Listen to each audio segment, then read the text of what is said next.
Today is Sunday, July 27th, and this is your farm garden tour as Duke is over there snapping at flies. Sky raisins. So, here's a look at the garden. This is the south end where tomatoes start, and tomatoes, for the rough start that we had with tomatoes and the freezing and the having to buy some and all that stuff, they're doing pretty well, I think. And there's lots of fruit. None of it has really started turning any colors yet. Well, we got onions here. I'll show you those. And we've been plucking some of those out and eating them. Ooh, you see those that are going to seed already? Oh. Got some that are going to seed. So, anyway. Yeah, tomatoes.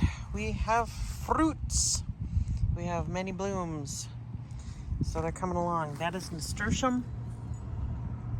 I was just talking to my mom. I'm like, we should plant these up by the house because they have some of the most beautiful, bright colors.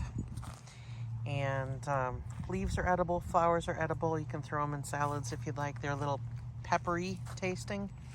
But yeah, that's, tomatoes are looking good. They got some really nice ones on here. I'm afraid to touch them because I don't want them to fall off, but look at that. Nice tomato. Can't wait for them to start ripening a bit. That's an Amish paste, I think. Got a few more. There's another Amish paste. Lots of little ones up here coming on. So yeah, I can't complain about what the tomatoes are doing. They're tied up and growing and doing their thing. So basil's in there, it's doing well. I've been keeping an eye out for these wacky looking blossoms like we showed in one of the last farm garden tours. Might as well get rid of them because, as we said, they're going to produce goofy looking fruit and I'd rather not have the plant put its energy into that and put its energy into developing and growing and ripening ones that aren't going to look goofy like that. This is a purple Ruffles basil.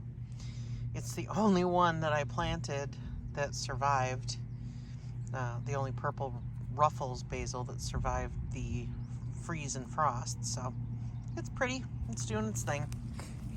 Over here we have cucumbers. And I kind of tried to get these guys wound up. There's some little teeny tiny guys, but these guys grow fast. So probably by next week we'll have a few that are about big enough to pick. And I'm gonna pass. This is a pile of trimmings. I had another 5-gallon pail full as well. We went through and pruned the tomato plants, which we'll use this one as an example over here. When the leaves get to be this dense, it restricts airflow through the plant. And then you start to see things like funguses and molds and blight can take over. So what we try and do is take off some of the excess foliage to get that airflow improved and keep the plants healthier. So yeah, Troy and I have got a method where one of us gets on either side of the row and we scoot on our butts all the way through and trim them up and tie them up. So, and have lots of great conversation. Lots of great conversation. So the snow peas are kind of in an idle space right now. They're about to explode. Yes, but look, they're blooming. So even though we don't really have any pods, we've got some pods on here that are way past their prime. Which is why Duke can just pretty much eat what he wants right now. Duke. What? Well, what? Is that one too Are you gonna overripe? be picky? Jeez. Yeah, so we're going to have another batch of these coming on because, look, they're blooming all over. So, we do have a good number of snow peas that we've harvested already. And we're kind of on to the shell peas now. Shoot, I suppose I should have picked some of those. Here's our volunteer sunflower. It's got a flower up there. Skip down here real quick, show you the other one is actually volunteers open. Nice pretty face, and it's got a ton more of these blossoms that are going to open. So, nice little sunflower. Little sunflower. It's, I don't know, 6.5 feet tall. And this is kind of the story of the weekend. These are our blue lake beans. So again, an 8-foot fence, and that tendril goes 6 foot. Or 7 foot fence. 7-foot fence, and it goes 2/3 of the way back down. Yep. So yeah, these guys are crazy. 10+ foot. 10+ foot vines on there. Last week, the beans on here were about the size of toothpicks and matchsticks. And I've harvested already twice, once yesterday, and then I went through and picked a few earlier today. And all told, between these Blue Lake pole beans and our the Purple Majesty beans and the Maxabel beans over there that are bush beans in the row, we got about 45 pounds of green beans. So we've got some snapping and canning to do this upcoming week to preserve that and hold it over for the future. Brassicas. So it's not a total loss, but I do have some disappointment over our brassicas this year because we are getting a lot of pressure from the cabbage moths. We've picked a few worms off of here, but we do have some nice heads forming. And you know, some of these really look okay. The megatons are getting just annihilated. But I hope we have something to harvest there. This one has been chewed on quite a bit. So there's a couple things that you can do to mitigate that. You can put a powder on them. Well, we're trying to keep as few chemicals in this as possible, so we're not doing that. You can pick them off. You can get ducks. Well, we haven't gotten ducks yet. Ducks are nice because they don't scratch like chickens do, and they come in and they just eat the pests. But yeah, we're not at that point in our journey just yet. Here is a look. Megaton actually is coming back. Yeah, this megaton is starting to come back a little after having some damage from cabbage moths. We can also take tulle and kind of tent these, but we haven't gone that route yet either. The harvest has started, so we've been so focused on harvesting and trying to pull weeds as we're harvesting that things like that have just kind of fallen by the wayside. But look at these zinnias. They are getting ready to pop.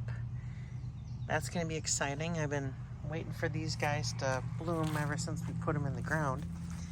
And the celery, I think, is a success this year. I don't notice near as much yellowing on the leaves as I did last year at about this time. So I think they're getting what they need for water. They clearly need to grow some more before they look like the celery that you're used to seeing in the grocery store. So as they start to grow bigger and taller, then we'll start to bunch them, kind of bind them, so that it'll grow more into a stalk. Again, kind of like what you see in the grocery store. And yeah, excited to use the celery this year. This is a zucchini. Zucchini's Gone Wild is kind of the name of the game. We grow really great summer squash here.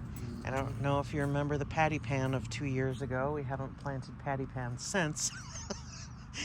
We tried to eat it a million different ways. Didn't really find any ways that we really liked it, so no more patty pan. But if you know them and like them and want them, we can plant one plant and probably supply you and your entire family for a year with patty pan squash. But this is a zucchini, and these are the first ones that are coming on. And then this is another zucchini. This one is a yellow zucchini. And ooh, you can see some little zucchinis coming through there. So that's doing well. These other vines are finally starting to grow. Still not as big as we might be expecting, but these are winter squash though. Oh, no, those are melons. This one is honeydew. Honeydew? Yep, and we've got a blossom. This is the super nectar here. Super nectar is a cantaloupe. Yep. That's got some blossoms on it. And then we come down here. This one is a squash. Yeah. This is the butternut. Butternut squash. So we should have a few of those. We have pretty decent luck with butternut. Yeah. And they're a softer squash. So you want to make sure that those things get pulled out of the garden well before the first frost. This is an acorn. And so this one can go not so until fall. Yep. You won't pick this until the very end. Yep. And this is the Blueprints squash pumpkin. These are the great big guys. So moist. We've used them for recipes that call for pumpkin. We've used them for recipes that call for squash. It's great to go in either direction. And you usually end up getting, what is it? Like, I don't even know how much. They're the size of a basketball. They're the size of a basketball and or bigger. And you usually get 2 gallons worth of squash. And judging by the blossoms on this thing, we're going to have a bumper crop. Yep. So then we have a watermelon. This is our blacktail watermelon. These guys have been a little slow, but I think the heat and the consistent watering will carry them through, and I see a blossom. So, oh, there's a melon attached to the blossom. Woot woot. Now we just needed to get fertilized. And we've got 2 more hills of those blacktail. So, slowly but surely. The Royal Burgundy beans. These things have been producing like mad. They almost need to be harvested every 2 or 3 days. The same for the Maxabel bush.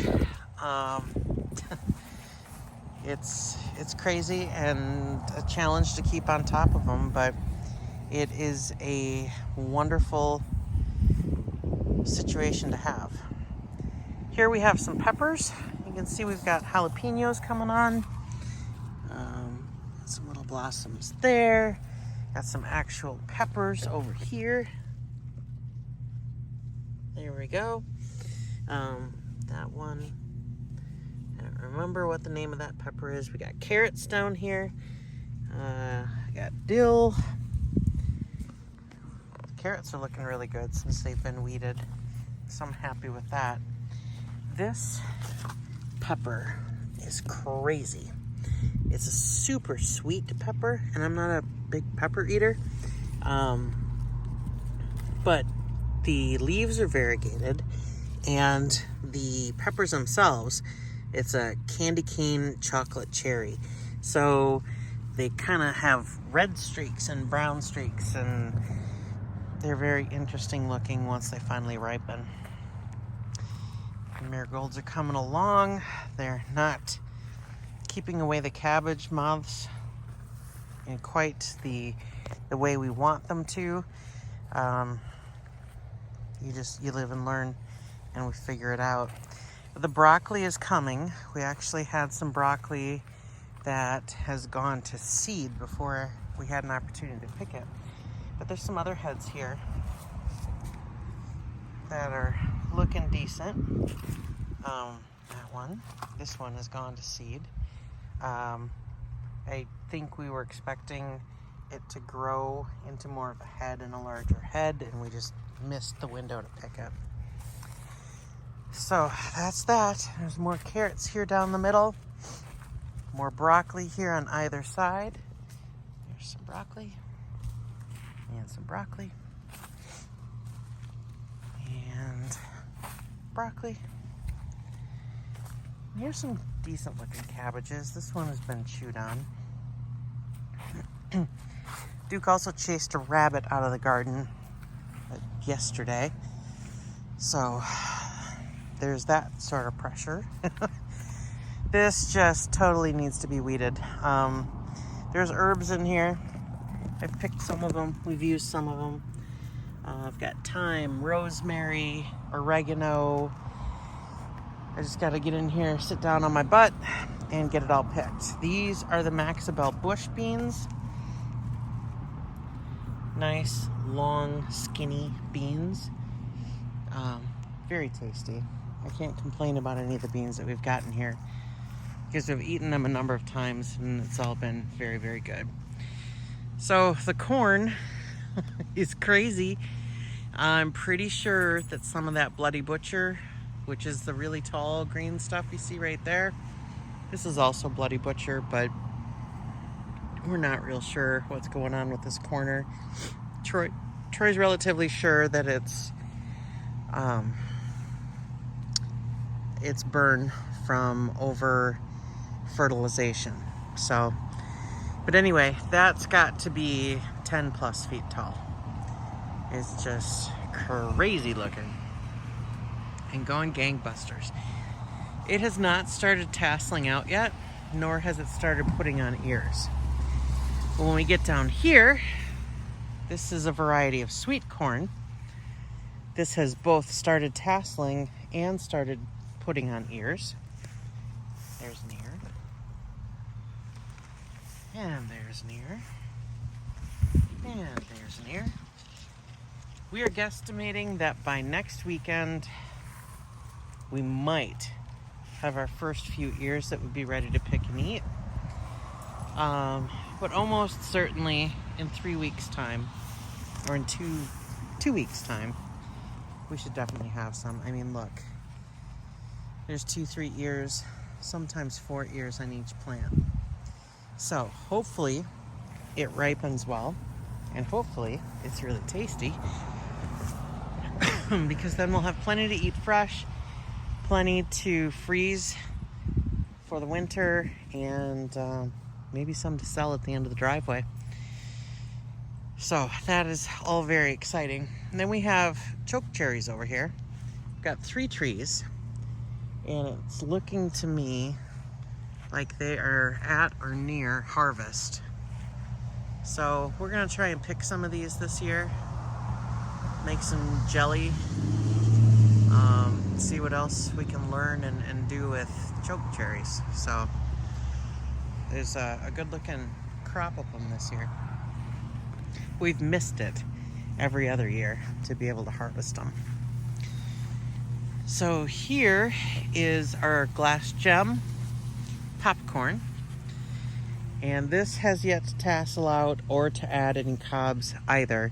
Both the glass gem and the Bloody Butcher are 100+ day corn. So these guys are going to be out here and be growing and maturing for much longer than the sweet corn varieties that we have.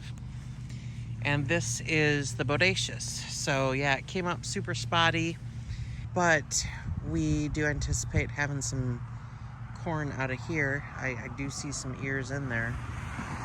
And if we take a look here at the potatoes, they're still growing like mad. We've dug some more, taken some home. We've had a few meals with the new potatoes. What we've been doing is, if we're seeing an infestation of potato bugs, then we're just digging the hill. And even though a lot of the potatoes are new potato size, that's okay. we can use them, and it's better than getting super duper frustrated over the potato bugs and trying to stay on top of those and being tempted to use a chemical on them, because again, we don't want to put chemicals on if we don't have to. Troy, there's some kind of a creature down here in the potatoes. I saw everything moving, but I don't know where it went. It's not Duke. Oh, it was a bird. Okay, cool. Better a bird than something else that it could have been.